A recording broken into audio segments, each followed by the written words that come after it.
Hey, adventurers. We're back for another episode. I'm so excited to introduce you to Blaine Bartlett. This is Adventurous, and Blaine is definitely a fellow adventurer. Him and I connected several months ago, actually, when I was on another podcast. I was introduced to him through David Meltzer, and we immediately discovered that we have a kindred spirit together, and I am so excited to share him with you. Blaine, say hello to the audience today. Well, Genevieve, thank you very much for having me here. Hello, everybody. I am very much looking forward to this conversation. Wonderful. Before we dive in and learn all about, we're going to be talking about business, we're going to be talking about money. And so that is something that is a topic that I know can be quite inflammatory for some people and quite fascinating for others. And so I cannot wait to have this conversation with Blaine. But before we dive in there, I want to tell you a little bit about family. Family helps you take control of your fertility journey. Couples are waiting longer these days to start families, and it's bringing some new challenges with it. With family, gone are the days of trying for months until you can visit an OBGYN about these fertility challenges, only to be sent straight to invasive, expensive IVF treatments that often aren't even necessary for you. So family offers fertility telehealth, at-home labs, customized protocols, and prescriptions as a fertility treatment solution before you go to IVF. It helps women identify and treat critical hormone imbalances, ovulation challenges that they aren't aware are impacting their fertility. So couples can take control of their fertility journey starting today with family. Adventurous podcast listeners can use the code ADVENTUROUS, make sure you check the spelling, for $100 off your family fertility program. Find the link to learn more in the show notes and get the offer, or you can visit our website at adventurouspodcast.com. So Blaine, let's start off. I'd love to have you just share a little bit about yourself, a little bit about your background with our adventurers today. Okay. Well, let's see. Where do I start? I guess I'll just look at the professional side. The primary focus of my work for the last literally 40 years has been on leadership and leadership development. Mm-hmm. And the focus has been there because, it's not commonly understood, but leadership is about causing movement. That's what leaders do. They cause movement in organizations. Okay. They cause movement in life. Not many people do that with a great deal of skill. Everybody's always causing movement all the time. We can't not cause movement just by our very presence. Mm-hmm. But how do I do that with elegance? How do I do that with intentionality? How do I do that with a focus that is generative, that moves away from command and control and actually empowers others to come with me? So that's been the focus of my work. And I've worked all over the world. We've had offices in 4 countries for a number of years now. I worked with some of the largest companies on the planet, as well as startups, doing a fair amount of work in family offices right now. And this is going to, I think, dovetail nicely into what we're talking about today. Just kind of how is wealth actually leveraged for a greater good. So the focus, like I said, has been on leadership, and I've been doing it for 40 years. And on the personal side, I've got 4 grandkids. I am an adventurer. I'm a pilot, a scuba diver, a skier, fly aerobatics. Just kind of fill in the blank. What's a fly aerobatics? I fly aerobatics. Fly aerobatics. Yeah, loops. What is that? You do loops and planes? Loops and planes, loops. I mean, haven't done it for a while, but I was trained as an aerobatic pilot, and one of my very first flights was an aerobatic flight, and I got hooked. Oh wow! I've flown. My grandfather was a fighter pilot. And oh my goodness gracious! I flew with him one time, not in a jet, but just in a regular plane, and I get car sick, like in the back of a Buick. So I was not doing so great. I appreciate your skill set. I will not ride in the plane. Okay. Yeah. I managed to make a Navy pilot sick one time doing some aerobatics. Oh, that's actually he was in the back seat. That's very commendable. Yeah, you could have had to try though. He didn't think so, but that was another story entirely. That's cool. Very interesting. I'm a skier too. I've been skiing since I was 7. And all the things. The same. Mm-hmm. Very awesome. So You and I have had some conversations. We've talked about in the context of venture capital, in the context of investing, the role of an investor, I believe, is to be a conduit for abundance and to Mhm. create abundance. And this requires people to think about money and abundance in an entirely different way. So, what would you say to somebody who, was maybe talking with you and clearly had some blockers to abundance, to wealth that were kind of ingrained in them, but they didn't maybe necessarily see it? I'm sure you get this all the time. So I'd Oh, love yeah. to crack open the hood of your brain. What's going through your head when you meet people who have blockers and they are blocked? Yeah, and it's almost always a function of an internal mindset, a reified. I mean, it's an established and unexamined mindset. And Hmm. what I mean by that is people will typically have one of three paradigms or mindsets that are present in a number of different domains in life, but money being the most obvious. Yeah. It's there's either enough money, there's just enough, there's not enough, or there's more than enough. Hmm. Now, those three distinctions, there's not enough money, there's just enough money, there's more than enough money, informs how I actually work in relationship to money, because it is a relationship. I have relationships with this energetic that we call money. Hmm. And if Hmm. my mindset, my unexamined paradigm about money, which is typically learned a long time ago, is money doesn't grow on trees. There's not Hmm. enough money, or there's just enough money. Hmm. My behavior is going to be consistent with that. And I will be attracting into my life circumstances and situations where I just get by. It's just enough. And Hmm. if I've got a poverty mindset, that there's not enough, in my experiences that there's not enough, I'm going to be, really focused on scrimping and saving, and not on generating, but on holding. And it's a contractive experience. Yeah, and Hmm. by contractive, I mean there's fear, involved with it. Yeah. And on the other side, it's more than enough. It's an abundant universe. Even when I look at my checkbook and it says zero right now, if I have that mindset, I know that it's going to be fine. Hmm. Yeah, my good friend Bob Proctor, before he died, and Bob and I knew each other for That's so years. cool. You knew Bob Proctor. He's just Oh, like, he was he's a one of my best legend. friends. Yeah. Yeah, he was. Yeah, he was at my wedding. He was just Mhm. one of my dear friends. He would tell a story about entrepreneurs that he would be working with, and people would be saying, "Well, where do we get the money to do this?" And Mhm. Bob, with a twinkle in his eye, would say, "Wherever it's at." And then people are like, what does that mean? Yeah, you get the money from wherever it's at, because Mhm. money is ubiquitous, and it's Yes. ubiquitous because it's energy. That's all it is. Money Hmm. is energy. And this kind of goes back to the whole notion of causing movement. Money is always flowing. Is it flowing to and through me? That's the question I want to look at. There's a lot of metaphysical concepts that you're Oh, yeah. discussing here.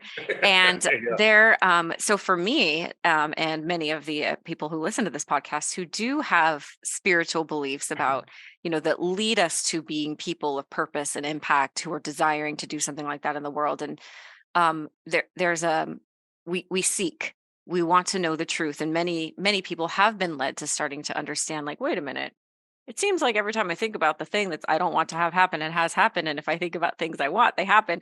Maybe my thoughts actually create something, and that leads people down a rabbit hole. And almost everyone has that story. What about the people like you? The thing that's interesting about money is it is the most obvious feedback that you can get to the inner state of yourself. Like if your inner state is off, then the money, like the only more direct feedback that you could get is when the interstate is off and it pours rain outside. Your external situation is reflecting what you believe. What about people who aren't yet there with their kind of on their spiritual path and understanding some of those underlying laws and principles that are this is rooted in? That's a great question. I don't have to have a metaphysical lean in order Hmm. to appreciate the fact that energy is money. Okay.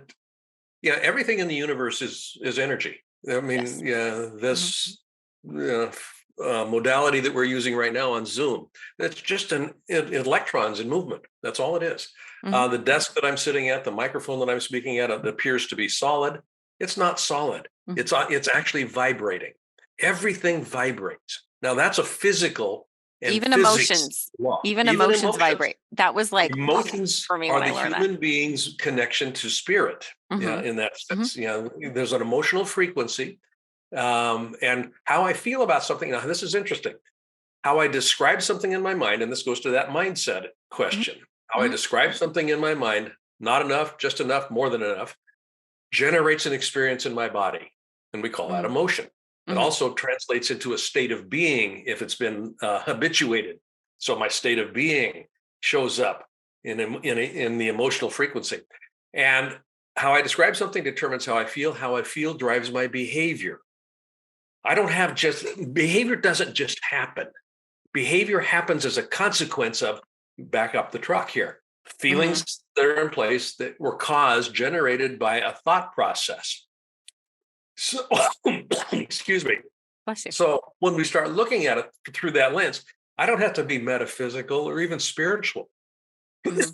All I have to be able to recognize is how I'm thinking about something is generating as a cause an effect out there in my world. Hmm. You can make it And that very effect, logical as long as people believe that how you think and how you act, as long as people are actually willing and able to take personal responsibility and say, how I think and how I act has something to do with the outcomes that I generate in the world. you know, And money is not exempt from that. money And is not exempt from yes. Hmm. that. To your point, money is probably one of the quickest indicators of what's going on internally. As it is within, so it is without. Hmm. And it shows up. Now, that being said, what's interesting is I don't want to get caught by current reality and say that that is the way my life is. Yeah. My current reality is not in any way, shape, or form going to cause my future state, my future reality. And this Hmm. is where people get hung up. Hmm. Excuse me, is that they will look at their current reality and, well, gosh, I don't have money in my banking account. And this is where Bob's Hmm. admonition about where's the money going to come from. Well, wherever it's at, I need to position myself in a way that allows movement to occur that positions me to actually be yeah, in a receptive mode when money does appear. Now that sounds Yeah. woo woo, but Hmm. that's essentially what we're talking about. Yeah, we think about it, and that thinking begins to create a frequency state in my body. Then it's called emotions. I get connected. I start feeling as if it's abundant. And Yeah. then I start behaving in that manner. And, we could euphemistically say, fake it till you make it.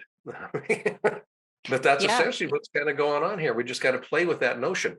And how that looks pragmatically, it's really interesting. I did some work years and years and years ago around the question of money and poverty structures in inner Hmm. cities. Hmm. And one of the things that we had people doing was when they went shopping, and these were people that were on assistance, food stamps, and that sort of thing, instead of getting the cheapest can of soup, as an example, Hmm. find, when you're shopping, get the can of soup that is not egregiously overpriced, but it's don't go for the store brand, go for the name brand that has actually got a bit of a little bit more of a qualitative experience associated with it. Hmm.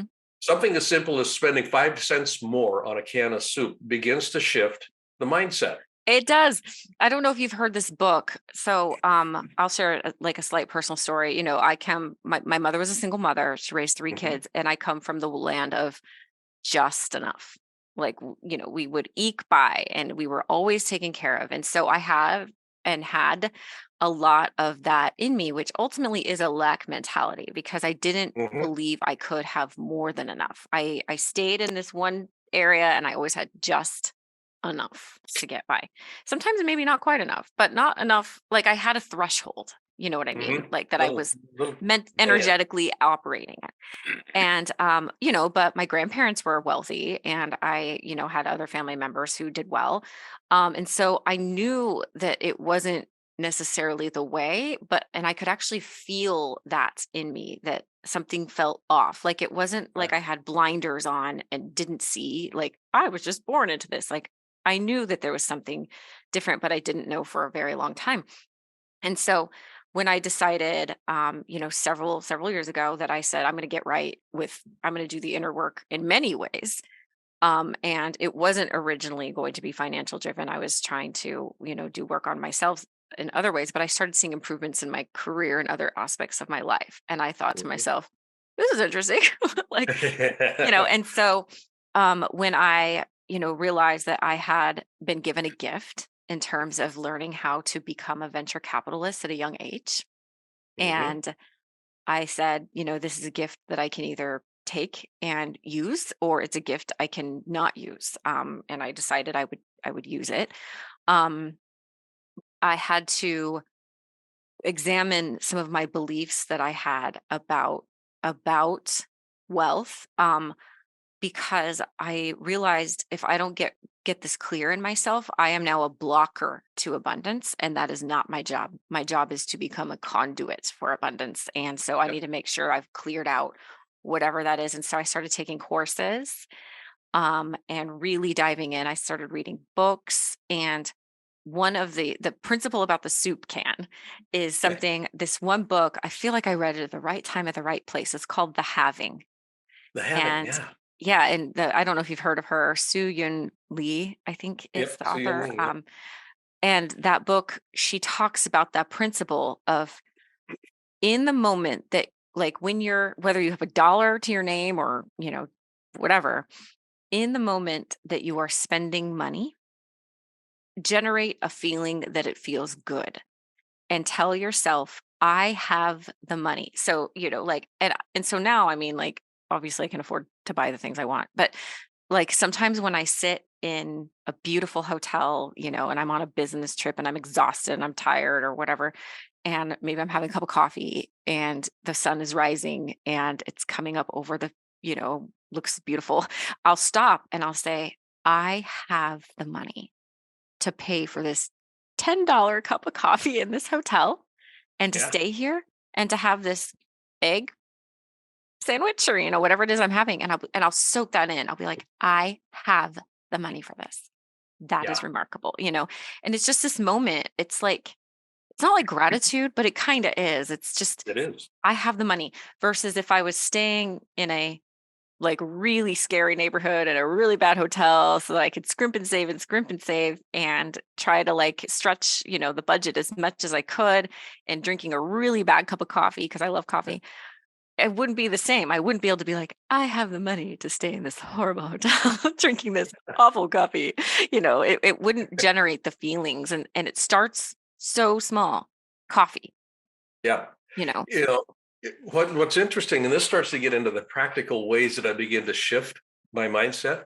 Hmm. Um, that notion of abundance, and this is what I'm fascinated by the whole VC area in one Hmm. sense, because as a conduit, typically, well, I'll be specific here with you, and specific here as a VC, doing angel and whatever it is, the way that you work with it, you are actually setting yourself up as a center of distribution, Yes.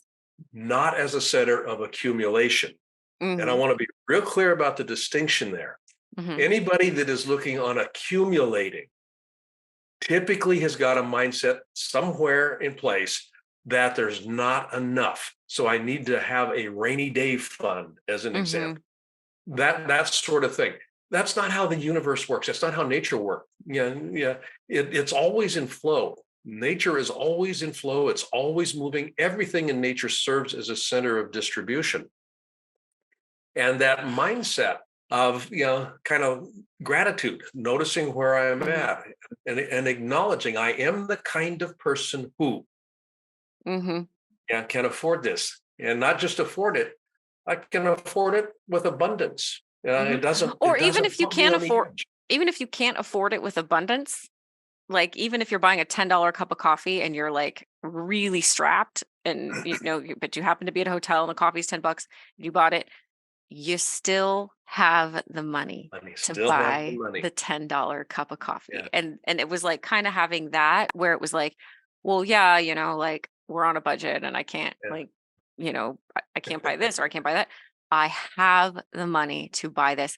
And so one of the things that was a huge breakthrough for me was, especially in the moments when I would feel really tight, because also being a center for distribution, being a conduit, there are times when I'm like, where am I going to come up with this money? Like it's a lot. It always Yeah. comes. It always It comes. always comes. But as long as the purposes are aligned, like I've got to get really clear on what and why. But that aside, like for example, this phone, so let's say, we only have $10 in our bank account. We're sitting on the side of the road and we're like, what are we gonna do? And probably what I would say is we would have to let's immediately change our mindset. Let's we got to change our mind first before we Mhm. go try to fix, before we start a lemonade stand, before we do anything. We're going to Yeah. get right in our mind. And I would say, Blaine, we have this phone. We have this phone. Um, and this phone I don't know what an iPhone costs. They're expensive, but like let's say this phone was $1,000, right? Um, I would say to you, we have the money to buy this phone. And the fact that we have this phone in our hands is proof that we have the money. And because time doesn't matter, it doesn't matter that I bought this phone 3 months ago or I Oh, bought it today, because I have the phone. Therefore, I have the money. And yep. and so then I'd start looking around and being like, I have these shoes. I have the money to buy them. I just maybe it's not my bank account at the moment, but I have it. Yeah. And so kind of breaking that, "Oh, well, I don't have it now and the number doesn't say, is where I would always start with somebody who's in like an extreme cash crunch. And, if that were us and we were sitting on the sidewalk and we didn't know what to do, we would do that first. And then Yeah. from that place would come the ability to receive. We would shift. We could Yeah. start to receive and we'd be like, let's start a lemonade stand. And it would probably be the most poppin' lemonade stand on that block Probably because we would be. shifted, and we recognized I have the money. Yeah. It's here. Well, what's interesting about the way that you frame that is, and it kind of goes back to the idea that money is energy. That's all Hmm. it is. Hmm. That phone is money in a different form than it would be appearing in my bank account, but it's still money. Yeah, it's It's here. still, Hmm. it's money in a different form. It's energy in a different form. The shoes are money in a different form. Hmm. Energy is always transmuting. It's always transforming itself. Hmm. And when you begin to really understand that we are energetic beings living in an energetic universe, and you cannot outgive the universe. You just can't outgive it. Hmm. And it's always looking for ways to, manifest, greater things. That's the nature of life, is manifestation, greater things, greater good. So when you start playing with that notion, and I mean literally playing with that notion, just laughing. I've got a very good friend. His name's Ken Honda. Ken lives in Japan, Hmm. and is I Honda, think as in like Honda cars. well, no, Oh, yeah, okay. I he's was not like, related to that family, but yeah, Ken is the most published author in mhm, Japan. I okay. mean, he's just wildly successful. His latest book is called Happy Money, and the idea behind Happy Money is exactly what you were talking about. You bless money as you spend it, or invest it, or just move Hmm. it. You're Hmm. always blessing it. Yeah. Uh, if it's an unexpected expense, it kind of crimps you a little bit. That's fine. You just bless the money as it goes away, Hmm. because it's going to come back, and that's I part of the love nature that of the center idea of of, distribution. I love the idea of blessing it because, so one of the teachers that I learned from with Amanda Francis, and I'd love to have her on this podcast one day. But Amanda Francis, we have all of these things that we have guilt about. Mhm. And so like maybe you're carrying a little bit of balance on your credit card, or maybe you've got, some bills or something like that. Or a lot of people are blocked about making money because they don't want to pay taxes. They're like, oh, the Mm, government's gonna take it all. Like, and yeah. so she's changes your mindset where you say, you know, I am thankful for the services of Chase Bank, or American Mhm. Express, for providing me the ability to, use some money that I needed and that served me at the time. And, I paid a fee for that service, and I'm happy to pay that fee because that is the fee that I agreed to pay, and I'm happy to pay it. And Yeah. it takes off this guilt, and same thing with taxes. Like, hey, I could complain all day about the potholes in the road and everything that's horrible, but I could say I am receiving a fire department and there are police officers here, and they've put new stoplights in, and these are services and I'm happy to pay for them, and start to that self-talk Yeah. takes away that stagnation and guilt feeling when you have to pay for things that you don't want to pay. And because that ultimately blocks you from receiving money, because now all of a sudden it's like, well, you're not going to get the money for whatever it is you need to do because there's a whole bunch of things that you don't want to pay for. So you're not a happy giver. You're Right. not a happy Happy giver. spender. Yeah. Yes. Yeah. Yeah. So it has to be So aligned. you want to have happy money in your life. You don't want to have Yes. sad money in your life. You don't want to have angry money in your life. You want Mhm. happy money in your life. Yeah. And Yeah. and how that gets created, bless it. Just bless it. Yeah.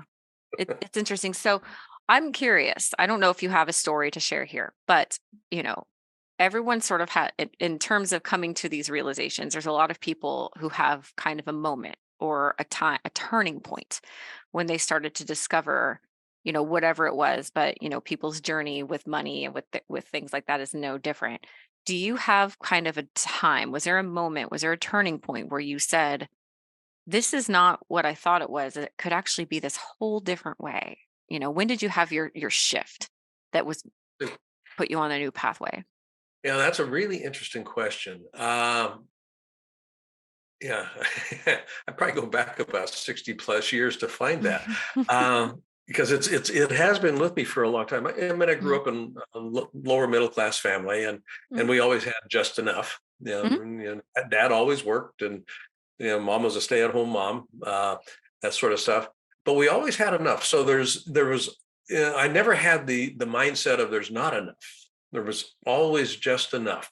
And I think it happened when I was going into university, going into university, and I had an opportunity to take advantage of a overseas exchange program, mhm, and my family didn't have the money to pay for that or anything else, but it was something that I really wanted to do, and I mhm, didn't know how I was going to get the funds to do it, but I mhm, knew that there was just something that was calling to me. mhm. I can't not say yes to this opportunity. So Yeah. I signed up, and and I do remember this. It was a $25 register or sign up fee or registration fee, or there was a fee associated with it. $25, I think it was. And so I had to actually scrape it. And this Mhm, is back in the late 60s. I had to scrape the money to, yeah, it wasn't like it wasn't just laying around, but yeah, I wrote a check mhm, and mhm, sent it off. Then I forgot about it. I literally just forgot about it. 4 months later, 5 months later, I get this notice in the mail that I'd been accepted. And it just kind of, there were two experiences I had. One was, oh my God. And then the other one was, oh my God. mhm, Because it was a fair chunk of change. mhm, And I there's an old aphorism about, there are two wolves that you can feed. One is the wolf of aspiration. The other one is the wolf of fear and desperation. The, mhm, the challenge is, which wolf do you feed? mhm, Yeah, and this is mhm. mindset. So I had both of those experiences. Oh my God, I've been accepted. Oh my Yeah. God, I've been Both accepted. wolves. Yeah. Both wolves, Mhm, and I started feeding the wolf of, oh my God, I've been mhm, accepted, and I got excited, and it mhm, was fascinating to me. Just I never ever considered at that from that point that I wouldn't have what I needed to have in order to get what I wanted, and mhm, that's carried on, and that happened when I was 19. mhm, So I mean, that's a almost, well, I won't tell you how many years. It's a long time ago. mhm, Um, but from that point forward, every time I've looked at my bank account and it hasn't had the number in it that I wanted, I've never worried about it. I've always had this now sense of belief, this now sense of certainty that it's already happened. I just haven't arrived. It's already there. It just hasn't shown up yet. I'm mhm. not worried about it. It's always going to be there. You And know, that has never not been true. It's never not been true. I cannot Mm-hmm. think of a single instance where that has not actually manifested itself for me. I've always had enough money to do what I wanted, maybe not exactly when I wanted, but to do what I wanted and to buy what I wanted. And I mean, I've never found myself in a position of having to compromise that Mm-hmm. desire. And it was rooted in that experience. Yeah. And it was literally a choice. Which wolf do I feed? Yeah. You know, the thing about that too is before I was feeding the proper wolf, a long time ago when I was much younger, I was feeding the other wolf of fear and lack and all these things. I still always ended up being taken care of and getting what I needed and things like that. And so I realized this journey from point A to point B can either be awful and I can be miserable and stressed out, or I can be a little more relaxed about it because it's gonna happen. And I started looking back over my experiences and realizing every single time that I needed whatever I needed, I always got it Mhm. somehow. And you got to Yeah. move your feet. You can't just like lay on the couch and Oh, yeah. but like, Oh, there's it always came and I was always taken care of. And so that was my first step before then I could say, what if I could have more? And that exactly. was heavily triggering for me. You can't have more. Oh my gosh, you don't deserve that. That's like, what do you need? Yeah. Why do you need all that? And I run into Yeah. that with a lot of people all the time, Yeah. especially in venture capital, especially people I work with when you start talking about returns and you start talking about like, various aspects of, this is the carried interest and it's, projected to be worth X. People immediately reject the money. Nope, Yep. I don't need that. I'm just going to give it all away. Blah, blah, blah. And I'll be like, that's fine. If you want to do that, Give it. but it's coming from the energy behind it is I can't rejection, rejection, rejection instead of I receive and it will flow through me to whatever I decide it should Yeah. go to. Nope, I don't need that kind of money. I'm good with what I've got. Yeah. Okay. Yeah. Two different mindsets. Mhm. Mhm. And again, I kind of go back to nature always seeks increase. It always seeks to express more of who I am, more of what we are. Yeah. Mhm. Growth is natural in nature, and growth requires energy. And in this world that we live in, yeah, money is one of the growth mechanisms, or one of the fuels for the growth that we aspire to. I like to share that with people that money is not good nor bad. It only amplifies what already is. Mm-hmm. And so it flows as an expression of the current state. It amplifies what already is.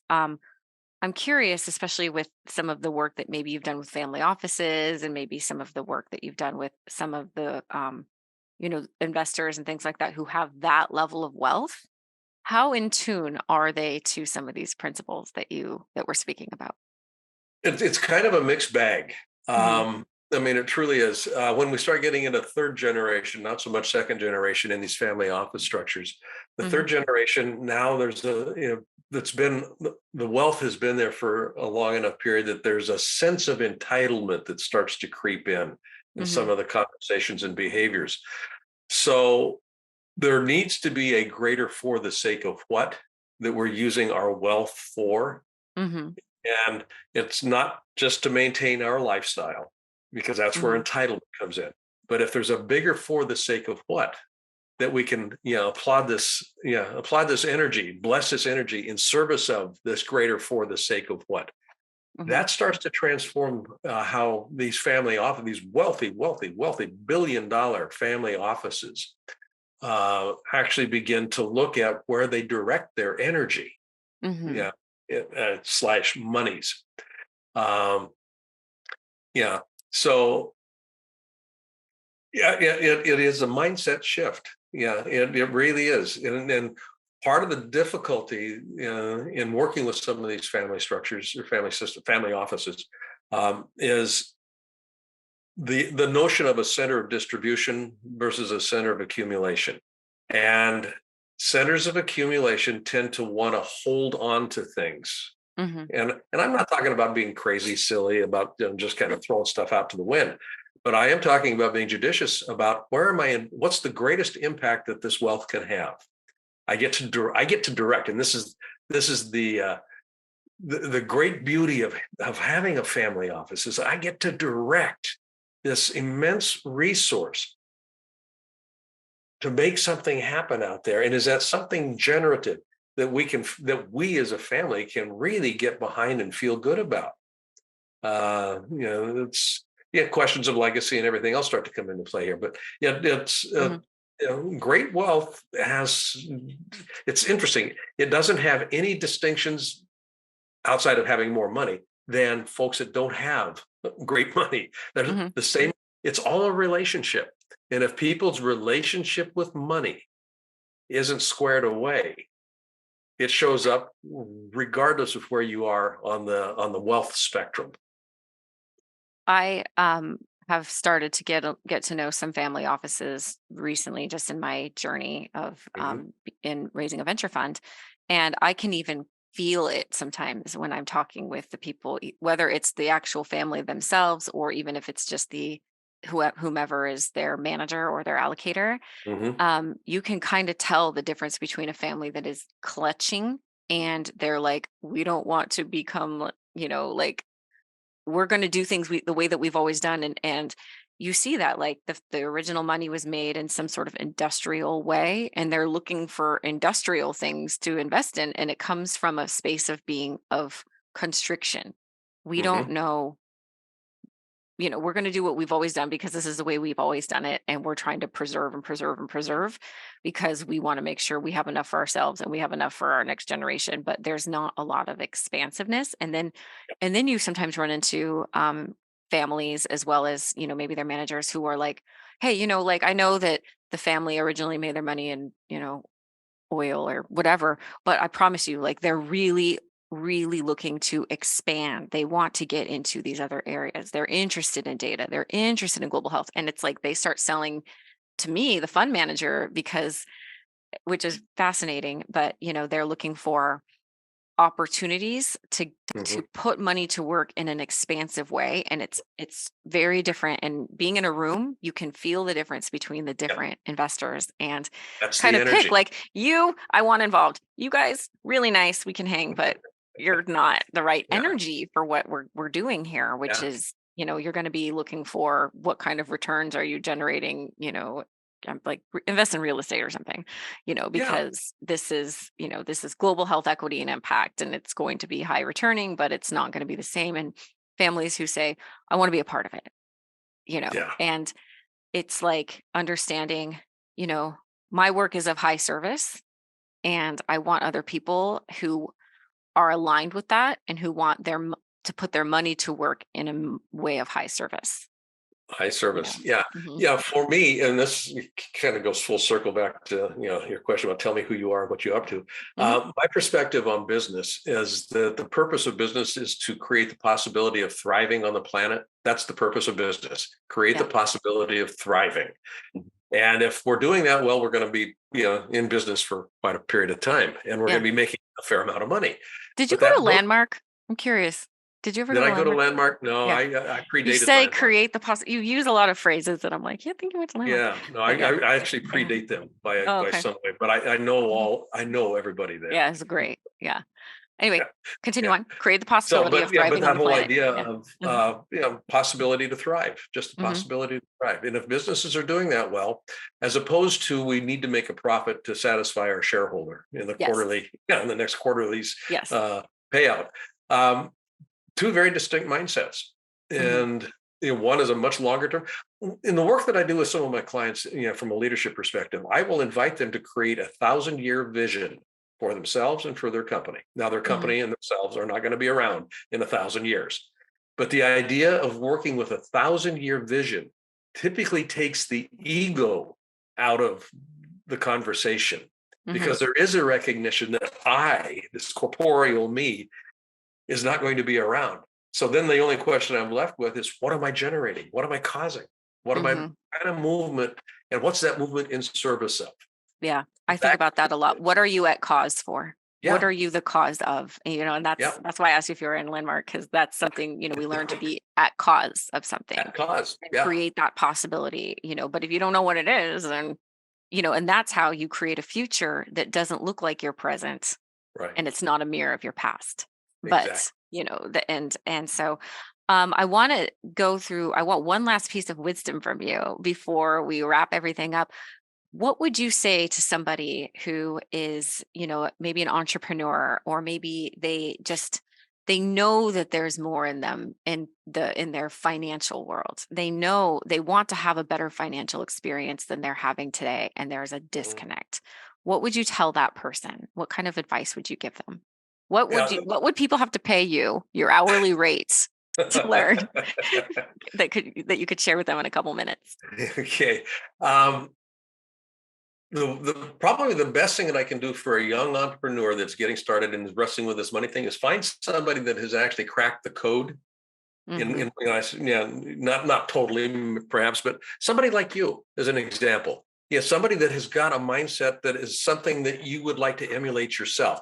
Hook yourself up with them and ask them to be a mentor for you.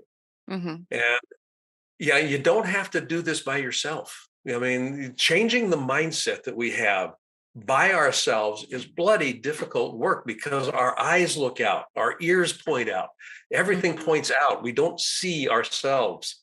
Yes. And yeah, 95%, there's studies after Yes. study after study on this. But by the time we're 30 years of age, 95% of our behavior is dictated and generated by a subconscious mindset. 95% of our behavior is generated by a subconscious mindset. Hmm.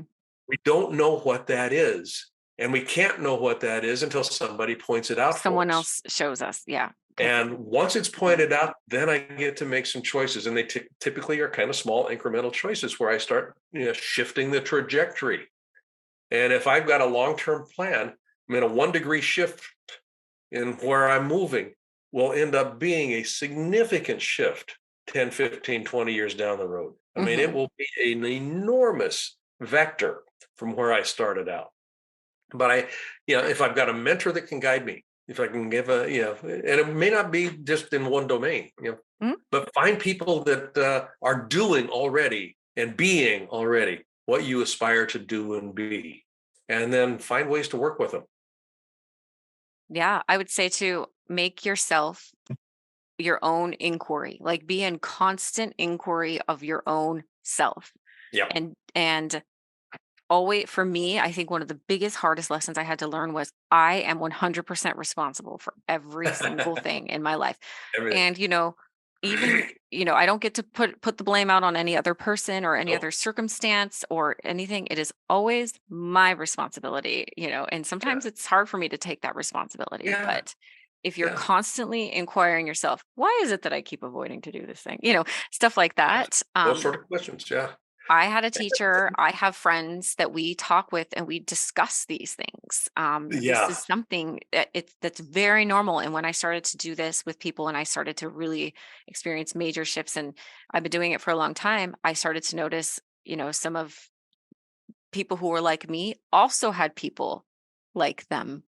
And we were all, we're all Yeah. teaching each other. And it's like little chat threads and whatever like that. Yeah. But yes, find a Exactly. teacher. But you keep it current. The Yeah. conversation becomes the relationship, and the relationship that I have with money, I have to have a conversation. Hmm. The conversation I have about money and with money shows up in the money I have. Yeah. Just like any relationship. Yeah. You can't have Yeah. not you can't not have conversations about your romantic partner relationship either. And Exactly. the Yeah. conversations that you have or don't have will show up in that relationship with your partner. Perfect. Absolutely, for sure. Well, I would love to have people connect with you. Where would you like to point people towards if they'd like to learn more about your work? There is Okay. much more work that Blaine does outside of just these money energetics, but I wanted to discuss this because I ran the topic by a few people and everyone was fascinated to talk about it.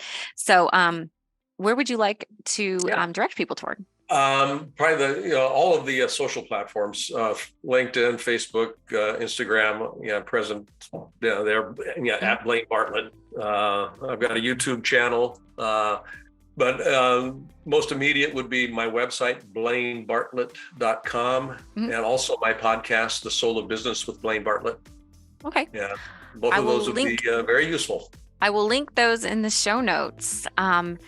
So there you guys have it. I am so thrilled to have gotten this opportunity to sit down and talk with Blaine Bartlett about this very important topic that I think everyone needs to talk about and start talking about it immediately, because you will experience the benefits and the rewards in your financial life and your relationship with money, guaranteed. So that is today's episode of Adventurous, and we will see you all on here for the next one.